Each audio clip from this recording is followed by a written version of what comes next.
Hello प्यारे बच्चों, कैसे हो आप प्यारे बच्चों। इस वीडियो में हम आपकी क्लास 8th की साइंस के थर्ड चैप्टर जिसका नाम है संश्लेषित रेशे और प्लास्टिक, इस चैप्टर के क्वेश्चन आंसर करेंगे। इससे पिछले वाले वीडियो में हमने इस चैप्टर को रीड किया था और आज हम इसके क्वेश्चन आंसर करेंगे। अगर आपने वो वीडियो नहीं देखा है तो नीचे डिस्क्रिप्शन बॉक्स में लिंक है, वहां से देख लेना, तो आपको सारा चैप्टर अच्छे से समझ में आ जाएगा और आप खुद ही क्वेश्चन आंसर कर लोगे।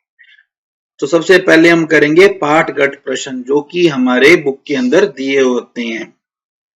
जैसे प्रश्न 1 है, क्या नायलॉन के रेशे सचमुच इतने मजबूत होते हैं कि हम उससे पैराशूट और चट्टानों पर चढ़ने की रस्सी का निर्माण कर सकते हैं? तो इसका उत्तर है हाँ, नायलॉन का रेशा बहुत मजबूत होता है। एक नायलॉन का तार इस्पात के तार से भी अधिक प्रबल होता है, इसलिए उससे पैराशूट और चट्टानों पर चढ़ने की रस्सी का निर्माण किया जा सकता है। दूसरा है, पेट क्या है? पेट यानी कि पीईटी, पॉलीएथिलीन टेट्राफेथलाइट, एक बहुत सुपरिचित प्रकार का पॉलिएस्टर है। इसका प्रयोग, यहाँ पे प्रयोग आएगा बच्चों, इसका प्रयोग बोतलें, बर्तन, फिल्म, तार और अन्य बहुत से उपयोगी पदार्थों के उत्पादों के निर्माण में किया जाता है। अगला है, पाठ्य पुस्तक के प्रश्न, कुछ रेशे संश्लेषित सिंथेटिक क्यों कहलाते हैं? इसका उत्तर है कुछ रेशे संश्लेषित कहलाते हैं क्योंकि ये मानव द्वारा बनाए गए अप्राकृतिक रेशे होते हैं। इन्हें रासायनिक प्रक्रमों द्वारा बनाया जाता है। सही उत्तर को चयनित कीजिए। रेयान एक संश्लेषित रेशा नहीं है क्योंकि, अब इसका उत्तर है बच्चों ख, इसे कास्ट लुगदी से प्राप्त किया जाता है। रेयान को कास्ट लुगदी से प्राप्त किया जाता है। तीसरा प्रश्न है, उचित शब्दों द्वारा रिक्त स्थानों की पूर्ति करो। नंबर 1, संश्लेषित रेशे कृत्रिम अथवा मानव निर्मित रेशे भी कहलाते हैं। अगला है, संश्लेषित रेशे कच्चे माल से संश्लेषित किए जाते हैं जो पेट्रो रसायन कहलाता है। तीसरा है, संश्लेषित रेशों की भांति प्लास्टिक भी एक बहुलक है। तो ये हमारे हुए रेगिस्तान। अब हम आगे चलते हैं। नंबर 4, नायलॉन रेशे से निर्मित दो वस्तुओं के नाम बताइए जो नायलॉन रेशे की प्रबलता यानी ताकत को बताते हो। Number 1, parachute. नंबर 2, चट्टानों पर चढ़ने में काम में लिए जाने वाले रस्से, ये दोनों नायलॉन से बने होते हैं। नंबर 5, खाद्य पदार्थों का संचयन करने हेतु प्लास्टिक पात्रों के उपयोग के 3 प्रमुख लाभ बताओ। तो इसका जो है 3 प्रमुख लाभ है। नंबर 1, ये भोजन, पानी और वायु से अभिक्रिया नहीं करते हैं। नंबर 2, मजबूत और हल्के होते हैं। नंबर 3, ये चिरस्थायी होते हैं।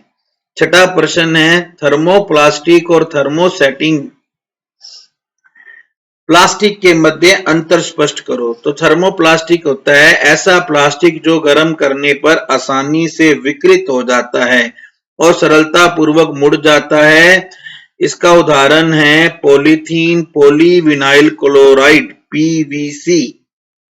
थर्मोसेटिंग प्लास्टिक ऐसा प्लास्टिक जिसे एक बार सांचे में डाल दिया जाता है तो इन्हें उष्मा देकर नरम नहीं किया जाता है, थर्मोसेटिंग प्लास्टिक कहलाते हैं, जैसे बैकेलाइट, मेलामाइन आदि। बताइए थर्मोसेटिंग प्लास्टिक थर्मोसेटिंग प्लास्टिक से निम्नलिखित क्यों बनाए जाते हैं? से निम्नलिखित क्यों बनाए जाते हैं? यहाँ पे से और आएगा, देगची के हत्थे।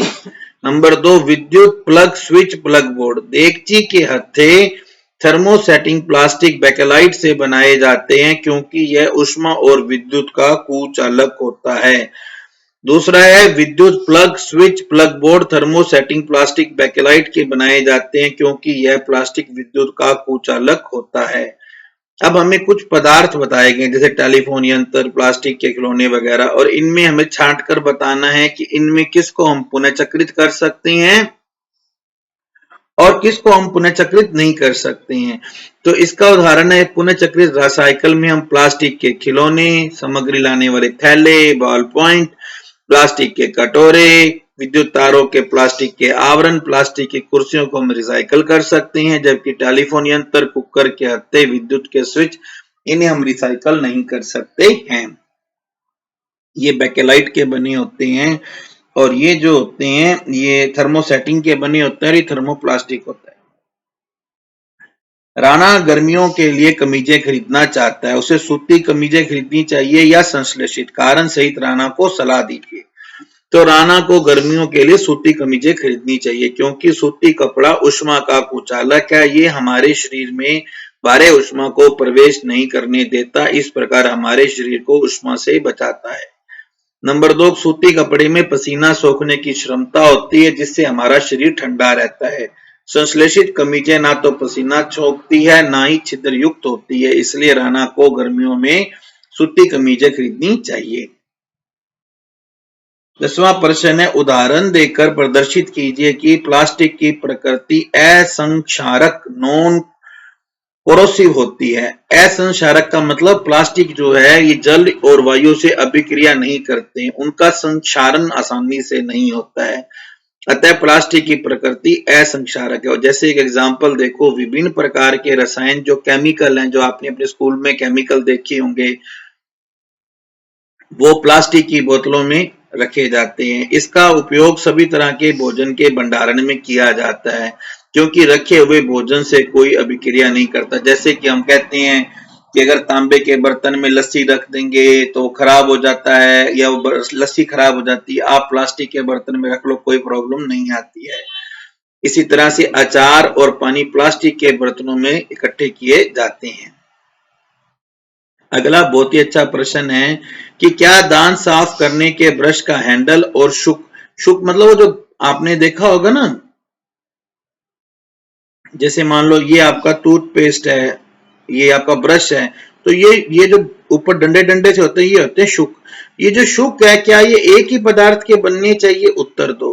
तो देखो, दांत साफ करने के ब्रश का हैंडल और शुक यानी ब्रिस्टल एक ही पदार्थ के नहीं होने चाहिए। जो शुक यानी ब्रिस्टल है वो ये जो ऊपर वाले ये है ना, ये तो नरम लचीले होने चाहिए, मजबूत होने चाहिए, जबकि ये तो नरम और लचीले होने चाहिए, जबकि जो हमारा जो हैंडल है ना, हैंडल हमारा थोड़ा कठोर और मजबूत होना चाहिए। अगला प्रश्न है, जहां तक संभव हो प्लास्टिक के उपयोग से बचिए। इस कथन पर आप सलाह दीजिए। प्लास्टिक जैव अनिम्नीकरणीय यानी कि नॉन बायोडिग्रेडेबल कहलाता है क्योंकि प्लास्टिक अपघटित होने में कई साल ले लेता है, यह पर्यावरण का हितैषी नहीं है। यह प्लास्टिक पर्यावरण प्रदूषण का कारण बनता है। इसके अतिरिक्त जब इस संश्लेषित पदार्थ को जलाया जाता है तो पूर्णतः जलने में लंबा समय लेता है। इस प्रक्रम में यह भारी मात्रा में विषैली धूम उत्सर्जित कर पर्यावरण प्रदूषित करता है, इसलिए जहां तक संभव हो आपको प्लास्टिक से बचना चाहिए। अब आपको क्या करना है, आपके सामने एक कॉलम दिया गया है, एक तरफ है कॉलम ए और एक तरफ है कॉलम बी, और आपको मिलान करना है। तो देखो, पहला है पॉलिएस्टर।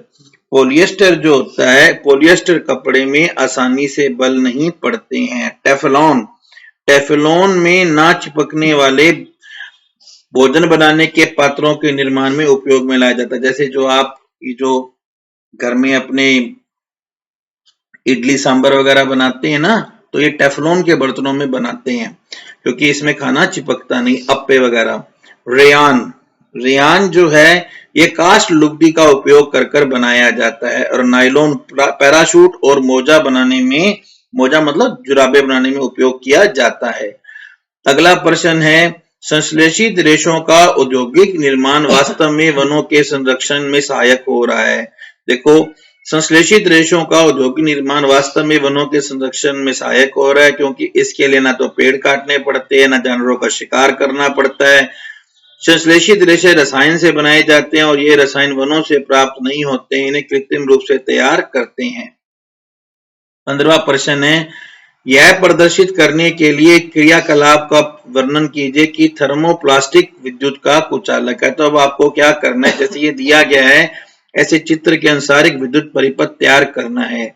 अब जिस थर्मोप्लास्टिक की जांच करनी है उसे टर्मिनल ए में रख दो और उसे टर्मिनल ए और बी के अंदर इस तरह रखो जैसे चित्र में दिखाया गया, मतलब इसके एक तरफ और दूसरी तरफ दोनों वायर लगा लो और इसको सेल से जोड़ दो। जब हम परिपथ को पूर्ण करते हैं तो बल्ब नहीं जलता है, लेकिन जैसे ही हम इस थर्मोप्लास्टिक को हटा देते हैं वैसे ये बल्ब जो है ये बल्ब जल पड़ता है।